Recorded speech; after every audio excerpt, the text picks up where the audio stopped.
Hi, everyone. Welcome to the show. Well, my guest today is a singer-songwriter, and I think she has quite an interesting story to tell. Here she is, Sarina Haggarty. Sarina, welcome to the show. Thank you, Nancy. Nancy, sorry. That's Nice okay. to be here. Yeah. I'm Thanks. really happy we're able to connect because I know that you're in Ontario and there was a storm last night. Quite a storm, I believe. It was bad. Lots of rain, nice energy loss for like 2 hours, I think. So it was fine. Like I survived. But yeah, it's been a while since that happened. So All right. So now let's get into some of your story. Now, I know that you've had to overcome a lot of adversity for a major part of your life, right? yeah, I've had a good journey. Did you want to talk about that a little bit? Sure, just a bit of it all. So I've been singing. I grew up my whole life, and it's been fun. And I grew up in a musical family, and then growing up, I took lessons, and I had a lot of confidence since day one with performing. So that's definitely was my dream. And then I started writing songs and everything. This is like such a long story. I'll put it in 1 minute. And then I started writing and releasing music. So that just felt good because at first I was always like doubtful of my lyrics. So it's nice to share it again. And then as a hospital ambassador, I grew up with epilepsy, and I decided when I was about 16 to pursue brain surgery and yeah, in hopes to stop my epilepsy. So I decided to have that.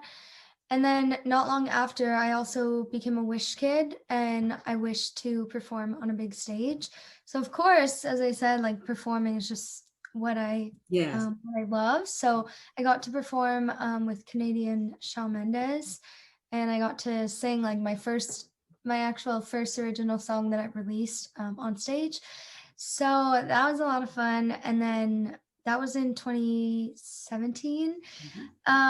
Great guy, always all Canadians and just all musicians in general. I'm lucky. I've crossed paths with a lot of people, Right. and I've just been writing and releasing music. So enjoying life right now. Right. Yeah. No, I know that during COVID, what you did, as I think a lot of you singer songwriters did, is buckle down to rehearse and write songs or rewrite or whatever it is you needed to do. Correct. Yeah, lots of writing, and then lots of like live performances. Yeah, that was really good because you did. A lot of people just didn't get the chance to do even online performing. So you did that, which is really good, right? Yeah, a lot of people thought it was weird and stuff. Plus Zoom, like just being on Zoom all the time, but I think I got used to it. It was fine. I had nothing else to do. So Right. Can I ask you how old you are? I am 23. Okay, so I was just thinking about something about that. It's like, I think for younger people, being online is maybe a little bit easier for some of the older people who are not quite as used to it. Yeah, definitely. I think a lot of people of all ages that aren't like in their teens and obsessed with their phone Yeah. definitely learned a lot because everything was virtual. So just getting used to it and all the devices that everyone has. But yeah, it was crazy because there was like just all classes and hang out with people and everything. It was all virtual. So Yeah. it was weird. It is weird, yeah. But you have to adapt, right? Mm-hmm. Now tell me about you opened for several CCMA events in London, Ontario. So tell me about that. Yeah, the CCMAs were already in October, I think. Time goes so fast. I can't believe it's like almost June. That's crazy. And I am right now a pop alt songwriter artist, but I do love country and I do sing a lot of country. So I had the pleasure of opening up for the CCMA weekend in London, and it was at the London Music Hall where they had live music every night for that weekend. So I got to open for some great artists, all Canadian artists. So it was pretty fun, and yeah, I just sang covers, full band, got to rock out with some country covers and just everyone singing along. It was really good. That was my first time in 2 years actually back to a big a show with a big crowd at the music hall. So yeah, certainly different energy, isn't it? yeah, because I played there once during the second lockdown, but it was like a recorded video, so it was a full production, but it played live. Yeah, Like no one was in the audience except for it's a different thing. Yeah, for sure. Now, you also, let's see, you recorded your latest songs with producer. Now, I don't know these names, okay, but producers Mo Berg, who is it? Dan Broadbeck. Yeah. Who else do you have? So, what are some of the names of your songs? Yeah, so about Mo Berg that you said, he's a great Canadian musician. He's based in Toronto right now, and I've written a lot of songs with him for other projects and then projects of mine, and some of them they're called songs that I've written with Mo. He's produced a few of my songs, but I can't even remember if they're ones. Some of them I wrote myself, and others we co-wrote. Right. So just some songs that I've worked on with Mo have been called "Easy Tiger," "Want You So Bad," "Meant to Be," "California Dream." What else? We have a new one. It's called "Growing Up Is Old." We wrote that together. So I worked a lot with Mo, and then I can't say names today. Dan Broadbeck, he produced a song that I did a few years ago with my friend, and it's called "Be All Right." Mm-hmm. And then Dylan Emmett, he's a producer. I'm based in London, Ontario right now, and Dylan's in New York and LA. Okay. And we actually met just online during the first lockdown. And then we've written a lot of songs, and two of them I recently released. One is called "Take It All Back," and the other one that I just released is called "Waste of Time." Okay. And Dylan produced that, but also another producer, Nick Fetcherton, produced some of that too. So there's a lot of great producers that I've worked with. I'm really lucky. So very good. Yeah, I just want to mention that other name that's on your list is Alex Emmerich. Yes, Alec Emmerich. We actually wrote this song when we first met, and it's called Not Over You Yet. Mm-hmm. And we wrote it, and then like 2 years later it was the lockdown, and we decided to work again on the song virtually. So I worked on it and released it during the first lockdown, and Alex is a great producer that I met in school. Nice. So. Very nice. Now you are a winner of what is that? Slate Communications Inc. Yeah, it was like an artist development kind of award, and I went to Fanshawe College for a music program called Music Industry Arts. Okay. And it was one of the awards that I got in first year. So just all about like artist development. All right. Very nice. Now, what is MIA Artist Development Award? Is that a separate thing?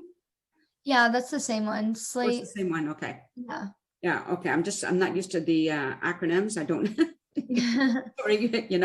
Let's see now. Okay. So you've been performing a lot, which is really, really awesome. Now, one thing I want to talk about is the Get Back to Make a Wish, because you're more involved now in supporting them or being part of the spokesman. I'm not quite sure. Yeah, as a Wish kid, since my wish came true, I've done a lot with Make-A-Wish just as still a Wish kid, but a Wish ambassador. So a lot of performing, a lot of traveling, just sharing my story and playing the original that I played at Shawn Mendes show, and then also Fight Song and Don't Let Me Down. Just like meaningful songs for any Wish kid. Right. Now let's see what else it is. What's Bethany's Hope?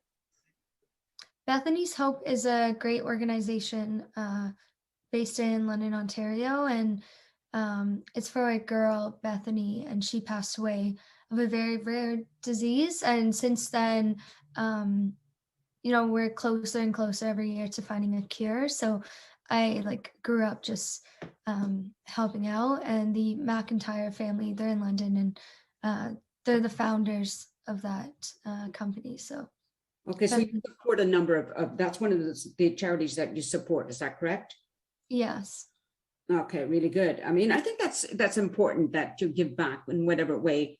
I don't mean you personally, but I mean people, you know, whatever way they can, right? And for you, that's one of the things you can do. Yeah. Yeah, now your type of music, it appeals to pop, indie, alternative, and country audience alike, correct? Yeah, exactly. Lots of pop right now, but I do write a bit of everything, and I love country music. So a lot of people do think I'm country, and I slowly have to say like, no, I'm like fully pop right now. But I play a lot of acoustic gigs too, so kind of a mix of it all, Yeah. the genre.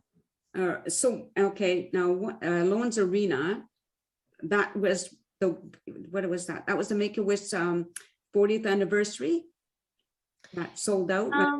Yeah, so my wish happened in a venue in Cleveland called Quicken Loans. That was the venue. There's 22,000 people. A nice sold out show, of course, Oh the my gosh. Shawn Mendes show. Yeah. So I sang there, and then right before the pandemic, I went to LA, and Make-A-Wish was celebrating 2020 their 40th anniversary. And I flew to LA and recorded vocals, and I sang on a PSA commercial that they released a few months later. So that was really cool. That's one of my favorite things that happened so far with Make-A-Wish.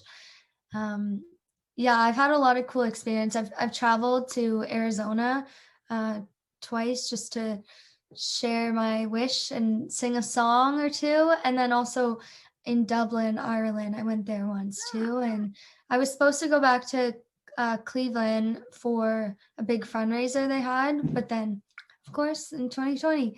So yeah. Anyway, the 40th anniversary PSA that they did is it's so nice and meaningful. So, and I'm singing like throughout it.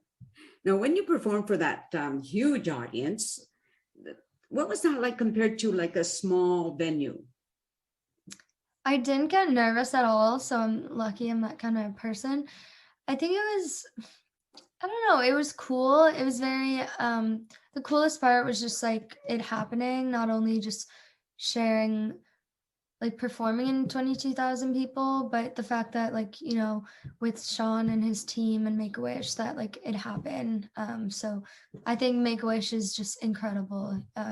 You know, you wish for something and you never know what to expect, I think. Like it's Yeah. like, should I have high hopes or not? And then bam, like any wish can happen. So I thought it was really cool. I was very excited to do it. I kept it a secret from my siblings since I found out, because most wishes like they're always surprises, but unfortunately they had to you know, tell me what to expect. So I'm ready. How Yeah. could you keep it a secret even for a minute? I managed to keep it, I think, for like 6 months. I did a really good job. Oh my Yeah, goodness. for my sisters. And I said it like as a joke sometimes. I'm like, oh, that'd be so nice. Because I Yeah. knew that was my wish. Mhm. And I managed to like keep it a secret. I Oh did a my good job. gosh. Good for you. I think that's Thank awesome. you. Now, do you have a website? I believe you do, right? Yeah, I do. It's my name, SarinaHaggarty.ca. Okay, so I'll make sure that I include that after this renders so that people can look it up now. And I know songs are on places like, well, I can only ever remember Spotify for some reason. Yeah. Is it like Amazon Music or those places too? Yeah, my music is everywhere. Okay, great. I think people who know music know that. People tell me this, but I don't retain anything anymore. Or I shouldn't say anything. I don't retain as much. But we're going to end it there. I think it's been really interesting. I appreciate you doing this. I think it's awesome that you are supporting those charities. And I'm happy for you that you get to perform and get to go out there, whether it's online or live. I think it's all really great. And I hope you'll come back to the show sometime. Yeah, please let me know anytime. I'd be very happy to be back. Great. So I'm just going to say goodbye to the audience. I hope you enjoyed meeting Sarina Haggarty. And again, I'll include her website so you can check out her songs, or if you want her to support one of your charities. I don't know if she's into that, but you can always contact her and find out. Yeah, charities or just a Zoom show, reach out anytime. Okay, so thanks everybody. Take care and peace out. Bye. A sense of community, Chilliwack's a place to be. A sense of community where you're free. Rolling through the mountains, rolling through the valley, rolling through paradise with me. It's multicultural, you're sure to see it all. Chilliwack's the place to be, you'll see. Come party in the park, go dancing after dark. Chilliwack's the place to be, you'll see.